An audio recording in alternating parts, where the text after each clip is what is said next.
You're listening to Stand Out Get Noticed, episode 250.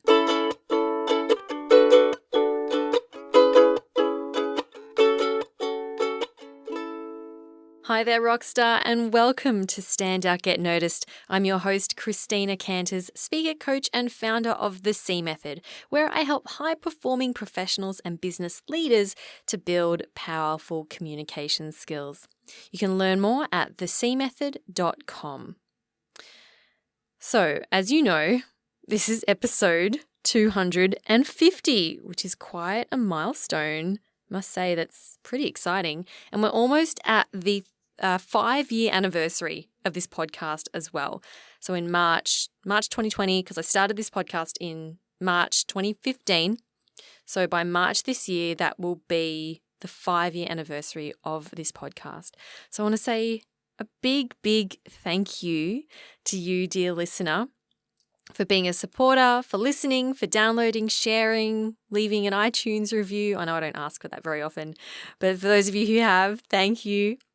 It's been a beautiful journey and I've learned a lot. I've met some wonderful people, and not only from people I've interviewed on the podcast, but also I've met so many podcast listeners and heard from so many of you who have shared with me how much this show has helped you, helped your career, helped you in your life, helped you with your mindset, which is just wonderful to hear. So I want to thank you so much for all your support. Now, for this episode, I thought I would do a recap, we might say, maybe a best of, a highlights reel, perhaps, let's call it that. A highlights reel of the last 50 episodes that I've done. So this is over the last year, pretty much, the last year of podcasts. I've had the pleasure of meeting and interviewing some wonderful people, and I thought I would use this opportunity to reflect back on the last year and to share with you some of the key points, the key stories, some of the highlights that I really resonated with from the last year from a select number of guests.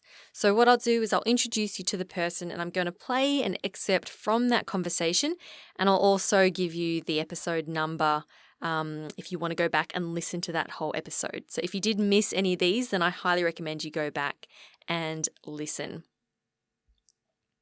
All right, before we get into that, I do want to let you know that the C Method Academy is now open for registrations. As you may have heard, last week we did open the doors. If you're new to the podcast, the C Method Academy is my monthly members and accountability training program where you get access to monthly masterclasses, which consist of videos and templates, and they're much more in-depth than what you get on this podcast. So you get access to masterclasses, monthly webinars. These are live sessions with myself. And you also get access to our online Slack community where you get to connect with the other members as a way to support each other and encourage each other. So if you're looking to overcome your fears and your anxieties, if you want to be a more confident speaker, a more effective leader, then the Academy is the place for you. So to join, go to thecmethod.com/join. That's thecmethod.com/join. Membership will only be open until next Wednesday. That is the 4th of March. So make sure you sign up before doors close. All right, let's get into this week's episode. And the first person that I would like you to meet or be reintroduced to is the beautiful Samantha Saki, who is from the Self Club. And we had a conversation in episode 223, and the episode is called What is Self-Awareness and Why is it Important? Now, Samantha started talking about how she is her own best friend and what she does to build a strong relationship with herself. And I love this part of our conversation. So here's Samantha Saki. My journey of self-development has been becoming my own best friend, literally. Yeah. And I'm just such good friends with myself. Like I have such a good time by myself. I love that. Yeah, it's like me and myself, we just hang out. We're besties. You know? Literally this morning, and today was like my day for my things. And this morning I was alone at home, and I was like meditating and just like talking to myself. And I'm just in such a good vibe when I'm with myself, What do you say when you talk to yourself? I laugh a lot. I laugh a lot Okay. because I'm laughing at the fact that I'm talking to myself and that it's so okay. And I'm just like, I'm just so relieved that I allow myself to be me. That's why I'm so happy. Because before, oh my God, it was so tiring to be in my head, because, I just gave a talk last night about self-love. Yep. And it was about like acknowledging yourself and kind of letting yourself be. And the problem today, and we're so caught up in like overthinking and over like rationalizing everything, and it's so destructive because you can't understand everything with like logic and rational thought. And so, you feel something, and then you imagine you're angry at something, right? And then you're like, wait, I shouldn't feel angry, right? Because I'm supposed to be zen, and I'm supposed to be happy all the time or control myself. Let me reframe my thoughts so I can feel. And then suddenly you're happy, but then you're not really feeling happy. So then you're like, oh, and then you just start like layering up. And it's like, you just have to stop thinking and maybe just go back, and it's like, well, this made me angry. You have to accept. So I've created a space now with myself where I just accept where I am, what I'm doing, who I am, where I'm going, and it's delicious to be there. Accepting where you're at. I just love that. And I highly recommend you go back and listen to that episode. That is episode 223 with Samantha Saki. All right, let's move on to the second episode or extract I want to share with you. And it's with Dr. Kristen Guillory. Now, she was in episode 215, and that episode is called Your Personal Story is Powerful.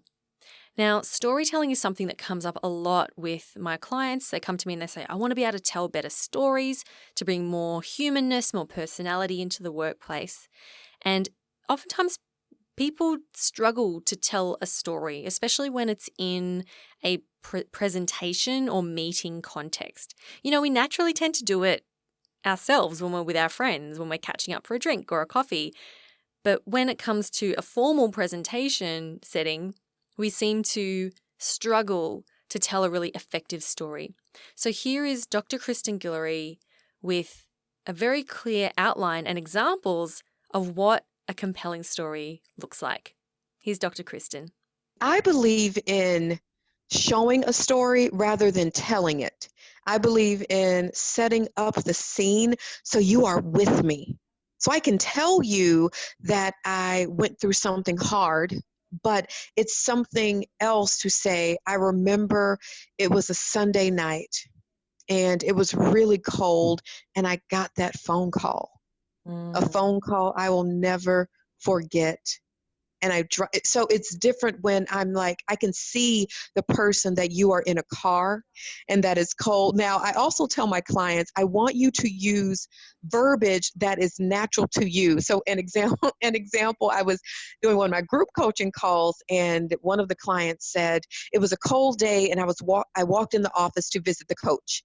I said, okay, tell me a little bit more about that day. Was it freezing? Was it snowing? She says, it was a dreary, dreary day. I said, wait a minute. Is that how you speak? Is that how you speak? And she said, well, no, I didn't know what you wanted me to say. I said, no, tell me, were you freezing? Were you wearing a coat? Was it raining? She said, oh, no, it was freezing. Tell me that. It was freezing, and I was walking across campus to this mandatory meeting with my coach, and I had no idea what she was going to tell me. Tell me that. Because now you're telling me, one, this is a meeting that you have no idea of the topic. Two, it's freezing. Three, you were in college, all in 10 seconds. I believe that's really important in just storytelling, but I also believe as speakers that it is essential for us to connect at a heart level. And one of the only ways to connect at a heart level is to share a story and share part of you, and in a way almost relive it, which is hard in some moments. That was Dr. Kristen Guillory from episode 215. As you can hear, storytelling is not just about telling a story. It's about sharing a part of you, sharing that human part of you. And on the subject of being human, let's now move on to the conversation I had with Celeste Halliday, who is a leadership coach, and we did we had a conversation around how to be more human at work and why it's important. That's the name of the episode. It was episode 214. Here's Celeste Halliday on how to be real, how to be human, and to bring more connection into the workplace. I think actually the biggest thing was not what I was doing or saying. The biggest thing for me was listening differently. Okay. Because can you expand on that? Well, when you go into any conversation with somebody with an intention of actually being there for them, connecting with them, seeing them fully and hearing what they've got to say, one of my favourite terms, which came out of the health system in London, is listening with fascination. And I love everything about the demeanour of that. You can sort of see how your body changes when you're fascinated with someone. And our world is disconnected. We're having surface level relationships, particularly with technology. And we have such an opportunity to connect people to themselves by listening to them and allowing them to be seen. And when we do that and sort of get out of our own way about what we're trying to get across and who we're trying to be, when we just relax and be there and hold space for another person, then connection happens very naturally. So it's about really taking that pressure off, or taking the focus off ourselves and focusing on the other person. Yeah. I mean, psychologists say that we spend up to 80% of our time doing what they call covering at work. So if you think about how to get a performance or productivity uplift in your team, if you could take 20% off the time they're trying to position or, manage the perception of them in the business or be political and put that into the results that they were trying to achieve, you're changing your results without even really trying. But people have to be aware they're doing it. It's even, an email. You think about, you write an email and then you go back and craft it so it has the right message and it says the right thing and it's in line with your brand. And that's neither human nor real nor personal. We hide behind email and we cover up who we are with this version that we want to be. So that was Celeste Halliday from episode 214, How to Be More Human at Work. Now, speaking of connection, as you can see, I'm trying to link these all together here. Speaking of connection, I want to now move on to this excerpt from the episode I did with Phoebe Kuhn, which was episode 211. And that one's called Why You Are the Wisest Person You Know. And in this part of the conversation, I asked Phoebe, are more and more people becoming disconnected? And how do we bring more of that connection into our day-to-day lives? Here's Phoebe. There are a lot of people who are experiencing a disconnection to themselves.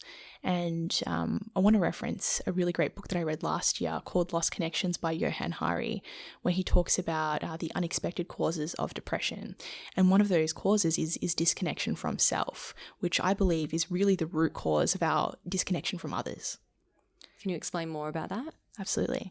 So I feel like we are living in an age where we are very connected through technology, greater than we've ever been before, and it's really easy to obviously communicate, but we're at a point where we're really, really disconnected in our ability to connect authentically and deeply with each other. So we have less vulnerable moments. We have less depth in our ability to relate to one another because everything seems to be a lot more around how we want others to perceive us, which is evident through the rise of how we profile ourselves on social media and online. So when we're able to effectively cultivate a depth of relationship to ourselves where we are living authentically and according to our truth, following the instructions of our intuition, we don't care how that looks to the outside world. We don't care if our mums are thinking or our friends are thinking that, what are you doing, sleeping on a dorm room floor, picking up rubbish, going to illustrative classes. We know that there's an authenticity in what we're doing, and subconsciously the people around us can sense that. Because we are all animals, and so we can sense things without knowing what it is that we're picking up. And vibrationally, when people are sensing that, they do want to follow you, and they want to ask you, what are you doing that is so miraculous that doesn't really make sense? And that is how leaders are born. Such powerful words there from Phoebe Kuhn. Make sure you go back and listen to that episode if you haven't already. That's episode 211. All right, we're going to take a bit of a segue now towards the topic of productivity and high performance. And I'm leaning into this conversation I had with Pete Cook from the Thought Leaders Business School. And that episode was 237, and it's called How to Create Powerful Habits and Achieve Mastery. Now, I love the way that Pete speaks. He's so thoughtful. And in this excerpt, he talks about what it means to be 100% committed and how that can help you to achieve an outstanding outcome. One of my favorite sayings from Maharishi, who's my meditation teacher, is 99% committed's hard, 100% committed's easy. And when you said that must take a lot of dedication, my thought was, no, actually it takes no dedication. Like, it took a decision, and it took 100% decision. But once I'd made the decision, it's actually really easy. It's like, is it hard to stay married? No, it's not. It's not hard. Like, I don't have to be dedicated to stay married. Because I'm 100% in my marriage and 100% in my practice, it actually isn't hard. What's hard is when we're mostly in, but still there's a little bit that's kind of checking all the time.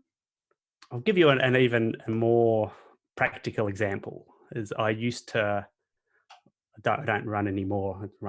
But I used to be a little bit of a runner before kids, and where we live is quite hilly, and I used to sometimes walk up hills, but always the conversation in my head was, when am I going to start walking? This is a big hill.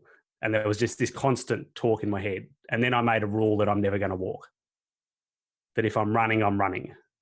And I can run slowly, I can run fast. But if I'm running, I'm running, I'm not walking. And that just shut down all that conversation that was constantly going in my head. And so I think in business, it's actually like, it's a similar thing where you set your habits or your practices and make them non-negotiable. So I write a blog every week. Every Wednesday, a blog will go out, and it doesn't matter how I'm feeling. It doesn't matter what else is on. It's not most of the time. It's all of the time. And because it's all of the time, it's not now a conversation. My head doesn't go, should I do a blog this week? Should I write something? Should I publish something? It's what am I going to write? Which is a very different internal conversation. You know, I'm the same way with this podcast. I wake up on a Wednesday morning, and I go, instead of going, should I release a podcast this week? I go, what am I going to podcast about this week? And that has what led me to getting to episode 250 over 5 years. That's what happens when you 100% commit to something. Okay, and the final episode excerpt that I'm going to share with you today is episode 232 with Lauren Lee, and that episode was called How to Get Started in Meditation Even If You're Skeptical. Now, I'm a big fan of meditation. It helps me a lot, but I know that for many people it can seem intimidating or like it's not for them. So I was really excited to have this chat with Lauren Lee, where we started off talking about what is that internal chatter that goes on in your mind that can be very disturbing, and ultimately this is what meditation can help you with. So here's Lauren Lee talking about that internal narration. So it's not necessarily a problem because it's a function of your brain. It should be happening. You should be narrating. It's when you have no awareness of the narration that you get tripped up. So every morning I wake up and I think I got to lose 10 pounds. I didn't do this right. Whatever the narration is, it's negative, it's judgmental, it's critical, it's your inner critic. It all boils down to fear. Somehow your mind or your narration is thinking you're not going to be accepted, you're not going to be safe. So then it's coming up with all the reasons why you got to hurry up and do something so that you can be safe and accepted. So without being able to witness that and hear it, it's going to drive your life. So I'm sure you for sure have, worked with people who have a narration or have a belief or have certain patterns of the way that they think that is stopping them from doing what they want to do. I mean, Oh, I have veneration. we all Absolutely. do. Yeah. We all do. Like, I'll wake up in the mornings and be like, oh, I've got to get to that. Do I have an appointment this morning? Oh, I didn't do that thing yesterday. I need to do this thing now before. And it's just goes. It's incessant. Constant. It is. It's literally the type of thought that is, it's called incessant thought. Like, I call it narration because I think it sounds a little nicer, but it is incessant. And so meditation, especially in the morning. So a lot of us grab our phone first thing in the morning. And I know like morning rituals is kind of trendy and things that people are talking about, but there's something to be said about waking up, taking note of where you are, who you are, what's going through your head, what you want to do today. I have a morning intentions meditation that I know you've tried. I have. I mean, maybe you can talk about that too, but I really, really, really firmly believe that being aware of your thoughts is allowing you to live the life you want to live. So when our narration goes uncontrolled, it's really going to spin out and you're going to feel it in your life. You're not going to make the decisions you want. You're going to feel judgmental. You're going to judge other people. It really can just run its course. So that was Lauren Lee from the episode 232, How to Get Started in Meditation Even If You're Skeptical. Doing a podcast every single week, it's very easy to interview someone, edit it, put it together, listen to it once as I'm editing, and then that's it. But for me to go back and to listen to some of these and doing the research for this episode and going back and listening to a bunch of different podcasts that I've done over the last year, it was really, really cool to reflect and to re-listen and go, oh yeah, that was really cool. I learned something from that. And that made me think in a different way. I think so often we, skim through something or we listen to something and we're, not really fully concentrating on it because we're distracted by something else. And then the lesson is gone or the message is gone. So I think it's definitely worth, revisiting some podcasts that helped you, but maybe some of the lessons there have been forgotten. So for me, it was really great going through and listening back to these episodes, and I hope that this has been valuable and thought-provoking for you as well. So maybe you are inspired to go back and listen to some of the previous episodes. I don't know. Anyway, thank you for listening to this episode and for joining me again for another week. I really appreciate your support and all the feedback that you provided to me. It makes a big difference and means a lot to me. Before I leave you, another reminder that the C Method Academy is open for registrations until March the 4th. So make sure you jump on that. There is more information on that landing page, thecmethod.com/join. That's thecmethod.com/join. You can find the answers to your questions there. Have an amazing day, Rockstar, and I'll talk to you next week. I'm Christina Canters, and this has been Stand Out, Get Noticed.